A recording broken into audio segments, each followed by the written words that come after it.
Waste of time in the sense, yes, I will be eager to meet you, but at the same time, I am not doing anything. So that not doing anything is actually waste of time according to ECO. Suppose this interview is published or telecast somewhere, then we will be able to understand about the celebrity's lifestyle also. You can know a person very well only when you know his or her personal life. That is right.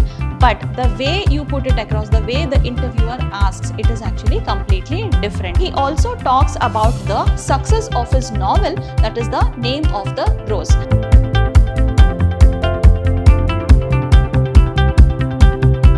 Hello everyone, a very warm welcome to all the young minds of Class 12 CBSE.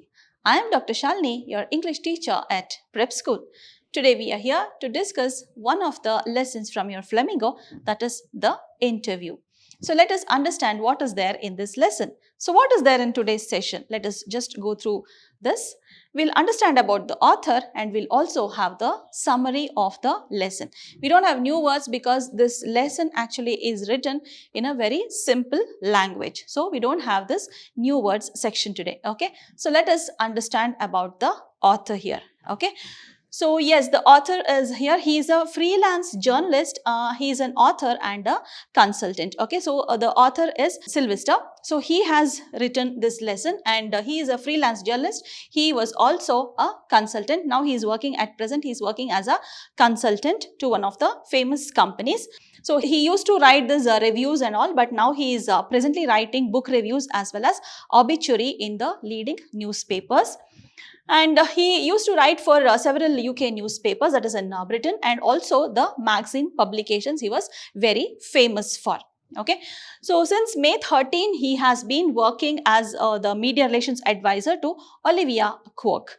So it is actually a London-based art company. It's a dealer and art investment advisor is now Christopher Sylvester. That is the author of this lesson. Okay, so in addition to his editing, writing, so whatever he has been doing, in addition to that, he is an experienced public speaker. He is actually a motivating speaker, that is Christopher Sylvester. So we have understood little about the author, very little about the author because his profile is quite long. Okay, so let us now understand what is there in today's lesson, that is the interview. So what is it all about? So let us begin with the summary of this lesson. So here the lesson is actually an expert from the Penguin Book of Interviews. So this is a book wherein all the interviews are published and this is an excerpt from there. Okay, so in this lesson actually we have two parts. Okay, the part one is the author talks about interview. The second part is actually an example of how an interview should be. Okay, so it's a practical example for you to understand how an interview should be. Suppose you are going to interview someone, what and all the interview should contain. Okay. So this lesson is actually, that is the first part what I'm talking about, tells us about the views of different people towards interviews. So here it talks about the different people, that is the authors. Okay, so they have spoken about interviews. How they feel about interviews is what they have spoken about. Okay, so this is all about that. It is the first part of it. Okay, so the second part contains an excerpt from the interview with Umberto Eco and Mukund, a journalist. Okay, so Mr. Mukund, who is a journalist for the Hindu newspaper, he has interviewed this author Umberto Eco. Okay, so he has interviewed him and this we have it as a practical example for us to understand how an interview should be, how the questions should be asked. Okay, what kind of questions should be presented. Okay, so every learned person at one point or the other will have to face an interview is the opinion of the author. Okay, so every learned person, for anybody for that matter, whoever is learned, whoever is famous, will have to face an interview at any point of time.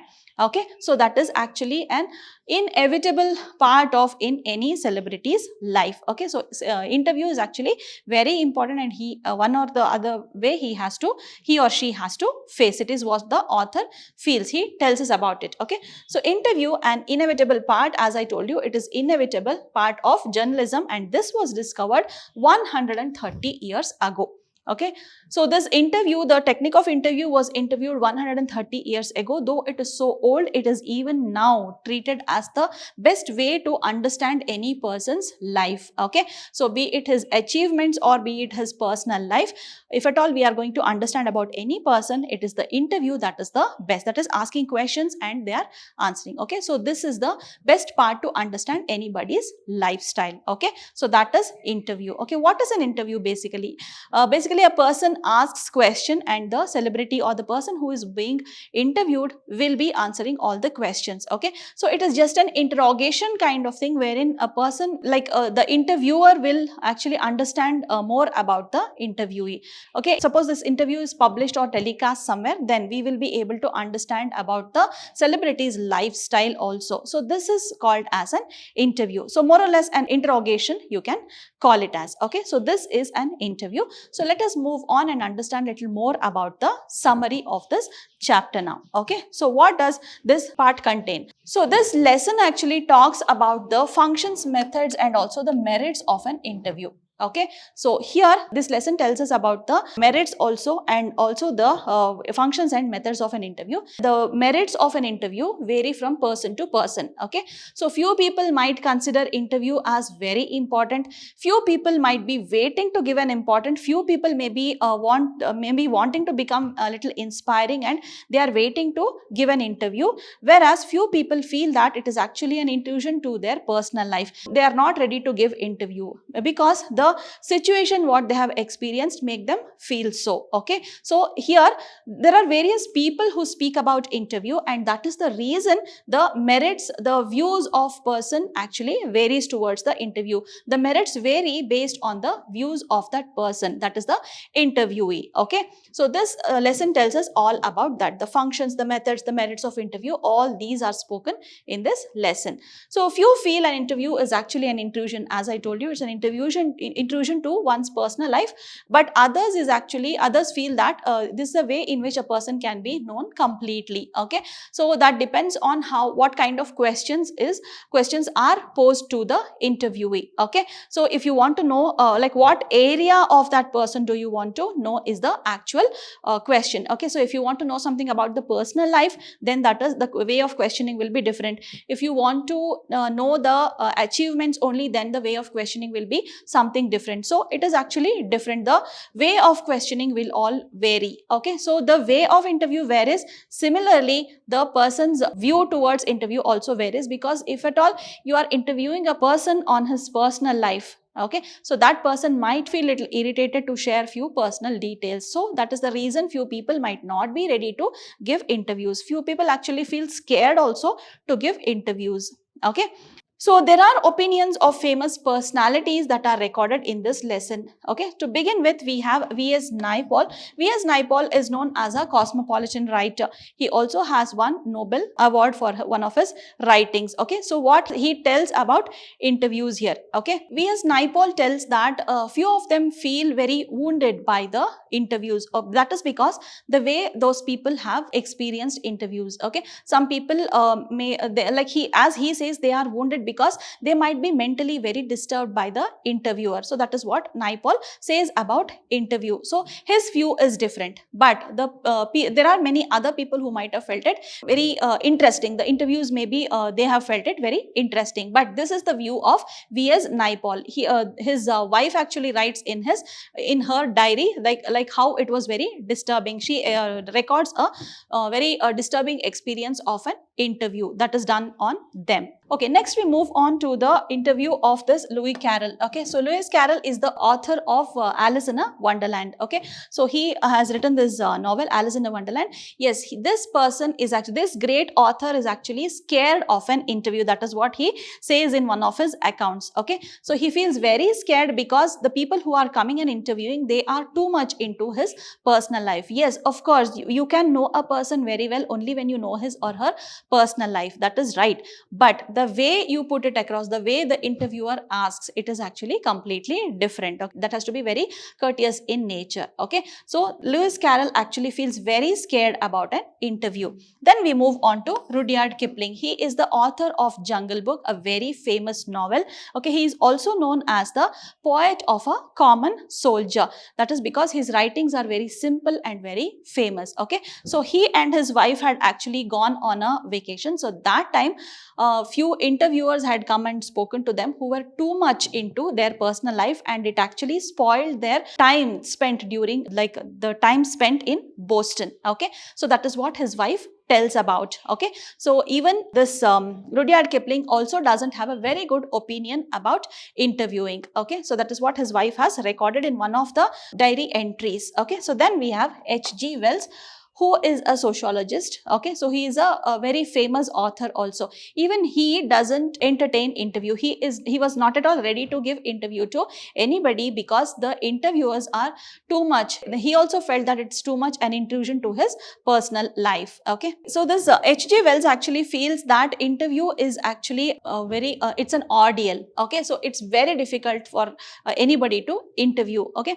So he felt that this interviewing is too much an intrusion. He himself felt that, but after 40 years, he was supposed to interview Joseph Stalin, a very great leader. Okay. So then he understands what is the art of an interview. So he understands that interview is actually an art. Okay. So that is what he experiences. He has experienced both the sides. He as an interviewer and also he as an interviewee. Okay. So he as an interviewee feels that it is actually an ordeal, and at the same time, he as an interviewer also feels that it is an art and also an ordeal. So both the phases he has experienced, that is H.G. Wells has experienced. Okay. So let us move on to the last person, that is Saul Bellow. Saul Bellow is also a great personality. His works were actually influenced by the World War II.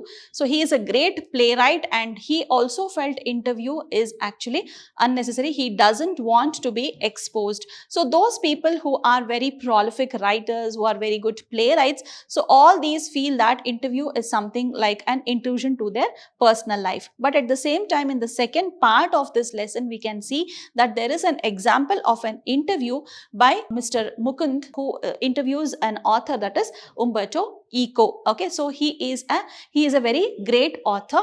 Okay. So Mukund Padmanabhan, he was from the Hindu. Okay. So he was a journalist in Hindu newspaper, and that is the person who interviewed Umberto Eco. So his talk, Umberto Eco claims to be a very famous writer, and here this author, that is Eco, talks about his philosophical interest, how philosophical his ideas can be. Okay. So he shares many stories while talks in this interviews. Okay. So what I want you to do is actually, in order to understand about his experiences and all, like while he wrote his one of the bestseller, you can say. Okay. So this the name of the rose is actually a bestseller, and he Umberto Eco is the author of that book. So he shares all his experiences when he used to write the novel. To I want you to go through the whole lesson, but let me just quote one or two examples here for you to understand. So this, whenever he was writing this, the name of the rose, he was a great public speaker also. So he used to go to various places in order to deliver speeches. So what he used to do is, from Monday to Friday, from Monday to Saturday, he used to go around, travel and give speeches and conduct classes and all, and he used to come back. Only on Sundays he used to write novels. So sometimes he never used to get the flow, but sometimes he used to get the flow, and he used to finish novels for he used to write more content in the novel. Okay. So that is what is the experience of Umberto Eco that is shared during this interview. Okay. So he feels that he was doing the same thing again and again, because few people feel that, like, the interviewer only. Let me just tell you, Mr. Mukund Padmanabhan, he actually felt that Umberto Eco did things very differently. Okay. So while sharing his experience, what Umberto Eco says that, as I told you, he shares various stories while he wrote the novel. Okay. So Padmanabhan asks him like how he did things very differently. Okay. So but many other people feel that whatever work he is doing, actually he is doing it differently, but according to him, he is doing the same thing. It is actually monotonous. Okay, so like whoever is looking at him might feel he's traveling there, he's traveling here, all these, but what according to Eco he feels is he's traveling from Monday to Saturday and only on Sundays he's writing the novel. That is more or less nothing but monotonous way of working is what Umberto Eco feels. Okay, so he also talks about the success of his novel, that is the Name of the Rose. Here author Eco says that had he written this novel 10 years earlier, that time, if at all he had written, that time this novel wouldn't have been so successful as the success he is facing now, he is experiencing now. That wouldn't have been same as if he had written it before 10 years. So that is what he feels. Okay, so the success wouldn't have been same. So in that regard, he actually shares various experience, various stories. So here it is given in the lesson. I want you to go through the lesson and understand that. Okay, so the second part is actually completely about the interview of the author. To share another example, another instance what Eco shares over here, like to say how he does things differently. Few people, they waste their time in so many things, but according to Eco, he works on the interstices. What are these interstices? So these are actually small energy places like they are in the atoms. Okay, for example, here Eco quotes an example over here. Suppose somebody is coming to meet him and Eco will be waiting for them in the third floor in order to receive them. Okay, so what he does in the time of waiting, okay, so for that person, the person who is coming to meet him is actually a great deal. Okay, so that person is working, he is very busy in going, meeting, traveling, all these. But for Eco, it is a waste of time, isn't it? Suppose I am waiting for you means it's a waste of time for me. Waste of time in the sense, yes, I will be eager to meet you, but at the same time, I am not doing anything. So that not doing anything is actually waste of time according to Eco. So what does he do? He utilizes that not doing anything time to do something else. So that is how others feel that he's doing things differently. So to say over here, to share his experience here, he goes to the third floor or maybe he goes to the first floor, he completes writing one article or he does something else and he utilizes that time wherein he doesn't waste that entrances, whatever he calls. Okay, so interstices he doesn't waste at all.